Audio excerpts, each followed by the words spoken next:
and welcome back to my channel. My name is Eddie, as known as Mottaskin, and I'm here to provide you with skincare, mental health, and just a little bit of me. So today we're going to be talking about a new sunscreen, the EltaMD Sheer SPF 50 Plus, a new drop by EltaMD. I go through the wear test of over my skincare, reapplication throughout the day, and how it works under makeup. The three things everyone wants to know. So before we get into that, I'm going to ask you to please press the subscribe button. I'm trying to get to 1,000 followers, and as the first 1,000 followers, you guys are one of the most special ones because you've been here with me on my journey in the beginning of doing skincare and mental health and content creating on this platform, YouTube. Think about maybe following me on Instagram at Mottaskin. I'm going to put it right here. There I put more stuff, throughout the day, throughout the week. Definitely send me a DM if you have some questions or inquiries. Maybe you want help with your skincare regimen. Alright, so let's jump into it. When I first saw this on EltaMD's social media, I was extremely excited because I knew I had to try it because first of all, EltaMD has been really dropping new drops every other week. It's wow. They've been really trying to make new stuff based off everything the consumers have been saying. And they have some really famous ones like the EltaMD UV Clear Daily or something like that. There's a non-tinted and a tinted version. And those are so famous. That's one that I've recommended to many of my friends and many who continue to repurchase it because they love it, especially the tinted version. For me, EltaMD was a brand that I was first introduced to when I went to an esthetician. And I highly enjoyed it, especially the tinted formula, because there was no white cast. And in Western skincare, sunscreen, SPF products, that's the biggest downside to it. Chemical filters aren't really superb here in the US, but when it comes to zinc oxide and titanium dioxide, they work well, but they come with the downside of having a white cast. So when you tint that formula, it really helps you enjoy it more. So I was really excited because this claimed to be a sheer zinc sunscreen that was non-tinted. Sometimes I don't want to put something tinted on. I don't want to worry about my mask when I go out getting all dirty. I don't want to worry about my collar getting stained. I don't want to worry about getting on my bed and going, oh no, I have a tint, I'm going to mess my pillowcase up. I don't want to do that. So sometimes I want to go for something sheer. So when I saw this, I knew I had to purchase it and put it to the test.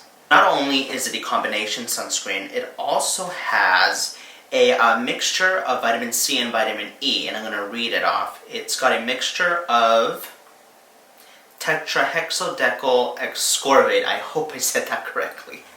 Vitamin C, and it has tocopherol, so vitamin E. Those work to help with hyperpigmentation and environmental protection when you're out and about, so environmental aggressors don't do damage onto your skin.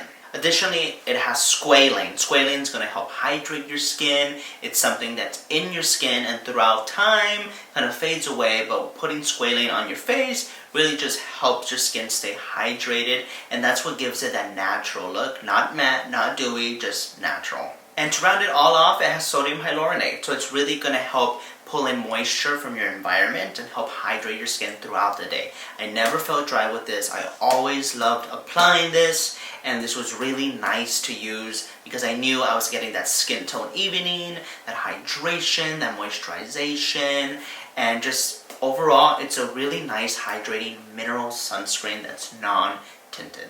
So we're going to start off with the first time. So I applied it as a nice base layer, and I wanted to see if it had a white cast. That was the first criteria.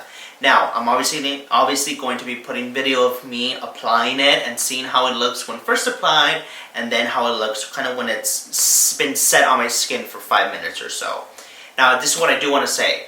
On camera, zinc oxide is going to be picked up more obviously. In real life, zinc oxide doesn't look as apparent as it does on camera. So take that with a grain of salt when you see how it looks like when I show it to you. So I will say, telling you, in real life, with real eyes, when you really truly massage this in as a base layer, no white cast. It is true. It is sheer. Now, with that being said, I will say, zinc oxide can never truly be invisible. That's why they say sheer. They don't call it UV invisible, they call it UV sheer. So obviously, by nature, zinc oxide sits on your skin and forms a protective layer to protect you from UVA and UVB rays. So when you put it on, always remember, you're coating your skin with something to protect yourself. So it'll never truly be invisible, but when they say sheer, they meant it. This is sheer. It sits very comfortably on your skin, it actually blurs pores, and it also has squalane in here to help hydrate your skin, which is a part of your skin's ecosystem, for lack of a better word. When first applied, I truly did enjoy it. Not only does it have zinc oxide 15%, it also has octocrylene 10%. So this is a combination sunscreen, not 100% mineral. So you gotta blend it in, and you know that you're getting a nice all-around protection in a combination slash, chemical zinc oxide formula. I will say this, when I did put it around my eyes throughout the day, I did find there was a little bit of stinging, and that wasn't the best. But then again, I have sensitive eyes. But if you have sensitive eyes, just be aware that this being put over your eyelids and on your under eyes might cause a little bit of stinging, opposed to something that is purely mineral. Now, for the second day, when I reapplied, now this is what we really want to know, right? Like, does it peel upon reapplication? Does it dry you out? Is the white cast more apparent? So I put it to the test. I reapplied the sunscreen, and I did notice that it does have that white cast appear a little bit more obviously the second time, but not something that's going to last throughout the day. It will eventually melt into your skin, and it'll look flawless in real life. It'll look sheer in real life. No white cast. On camera, it might pick it up more because now you have 2 layers of zinc oxide, but as I said, it goes with the territory. Now, did it ball up? It did not ball up. No balling up. This really works well in it of itself and together with reapplication and your skincare underneath. Very nice, very nice. Speaking of reapplication, I did put a tinted sunscreen on top of this, and it did not peel. So not only does it not peel in it on itself, it does not peel with other products. So I will give you that. Now that's a perfect segue into the next category, and that's, did this work with makeup? Alright, so I don't really wear foundation. I usually go for tinted sunscreens, concealer, sometimes BB cream. I don't necessarily like putting something all over my face. I'll just put it in certain spots. So I like formulas that match my skin perfectly, or that are so sheer that they're invisible to the eye, to the camera, and all that. Or that I can just put it on spots. Now, I tried it with the Bare Minerals SPF 15 powder foundation, because that one is one of my favorites. It really looks natural on the skin, improves your skin, has SPF 15 in a mineral format, and just, I think it's a really great option for men who just want something for camera, or something on the side, or something just to feel a little better or get some extra SPF. It's a really nice option. So I actually put that on top of this. I buffed it on, pressed it in, and you know what? It sat really nicely on top of this. I thought, oh god, mineral on top of mineral, this is going to dry my skin out, or it's going to get patchy, or maybe it'll be rough to like buff on, and you know what? This helped it glide on better.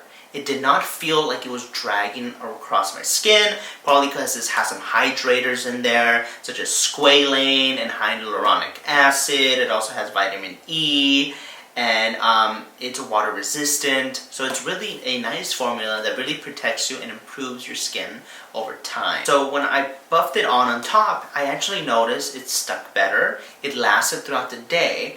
And when I put my face mask and I went outside and did my thing, when I took the face mask off, I noticed that barely anything came off of my skin. And so this, I feel, acted like a great primer. Does it say it's a primer? No, it doesn't. But it comes off as something that actually is a little tacky, gives you that hydration, never dries matte. It's like a natural finish on your skin. And it actually helped that makeup actually stick to it. So I really rather enjoyed that experience. Did not get patchy, helped it last longer at the end of the day, made my skin a little bit more even. So when I applied it, it just applied evenly. No patchiness, no cakiness, none of that. Now, what do I think of this based off all of that? I give this a 10 out of 10. Guys, really, really good. I mean, this is one of those that will not leave you with a white cast for my skin tone. For deeper skin tones, it might not, but I'm not quite sure. If you've tried it and you have a deeper skin tone, please let me know if you've tried this and if it left a white cast on you. But for me, it did not, and I'm like a medium tan skin tone, neutral skin tone. I'm not fair toned at all. But it did work for makeup, on reapplication, and in it of itself with one application. So this was really fun to work with. It did sting around the eyes a little bit, but just it's a wonderful formula by EltaMD. I really do think they did a superb job with this. Again, I bought this on my own. This was not PR. I was really excited to try this out, but I would actually recommend this. So it gets my stamp of approval by Mottaskin. Alright, so thank you so much for joining me. I want to remind you to please hit that subscribe button and please leave a like for this video. Like I said, I'm trying to get to 1,000 subscribers and I really just want to help everyone with their skincare journey and see if they really should spend money on certain things. Alright guys, thank you for joining me. Bye.